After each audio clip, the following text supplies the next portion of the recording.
இப்போ நீங்கள் கிளைண்ட்டுக்கு எது சஜஸ்ட் பண்ணும்போது கண்டிப்பாக நீங்கள் அதை ட்ரை பண்ணதுக்கப்புறம் தான் சஜஸ்ட் பண்ணுவீங்களா? இல்லை அதை பற்றி ஃபுல்லாக தெரிஞ்சதுக்கப்புறம் சஜஸ்ட் பண்ண சொன்னீங்க.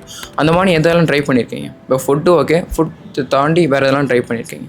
ஒர்க் அவுட்மே அப்படி தான் இல்லைங்களா? அப்ளிகேஷன் முக்கியம். புது ஒரு அப்ளை பண்ண போகிறோன்னா அது எங்கெங்கே ஒர்க் ஆகுது, எங்கே ஒர்க் ஆகலை, அது எவ்வளோ எஃபெக்ட் இருக்குது, எவ்வளோ சோர்னஸ் இருக்குது, இதெல்லாம் தெரிஞ்சுக்கிட்டு அதுக்கப்புறம் நம்ம கொடுக்க முடியும் ஒர்க் அவுட் ரிவ்யூ. நம்ம ட்ரையல் எரர் முக்கியம்.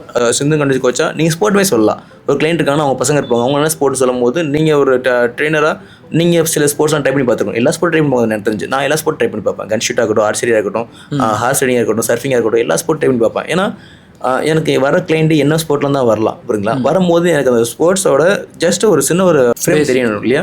ஒரு சர்ஃபிங் பண்ணுறாங்கன்னா எந்த மாதிரி பாடி ரியாக்ட் ஆகும், எவ்வளோ சோர்னஸ் வரும், எவ்வளோ கோர் மூவ்மெண்ட் இருக்கும், எந்த அளவுக்கு பேலன்ஸிங் முக்கியம், எப்படி வாட்டரில் பேலன்ஸ் பண்ணி போவாங்க, ஸோ எந்த கால லீடிங்கில் இருக்கும், இதெல்லாமே அட்லீஸ்ட் எனக்கு தெரிஞ்சிருக்கணும். தெரிஞ்சால் தான் நான் அவங்க வரும்போது நான் சடனாக சொல்ல முடியாமல் இந்த மாதிரிலாம் இருக்கும் அப்படின்ட்டு. அப்போ இந்த இடத்துல உங்களுக்கு மசில் அதிகமாக இன்வால்மெண்ட் இருக்கும், அப்போ இங்கே தான் நம்ம அதிகமாக டெவலப் பண்ண முடியாது இருக்கும். இந்த மாதிரி சொல்லலாம். நான் ஒரு ஸ்ட்ரென்த் கண்டிஷன் கோச்சா உங்களோட ஒர்க் வந்து பெருசு.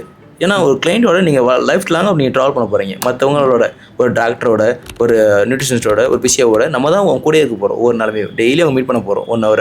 அந்த 1 hourமே அவங்க கூட நம்ம இருக்கணும்னா அவங்கள பற்றி ஃபுல்லாக படிச்சுக்கிட்டு தான் இருப்போம் நம்ம. அப்போ நம்ம இங்கே லேர்ன் பண்ணிட்டு இருந்தால் தான் அவங்களுக்கு இருக்கட்டும், அவங்க பசங்களுக்கு இருக்கட்டும் நம்ம பேசி கொடுக்க முடியும்.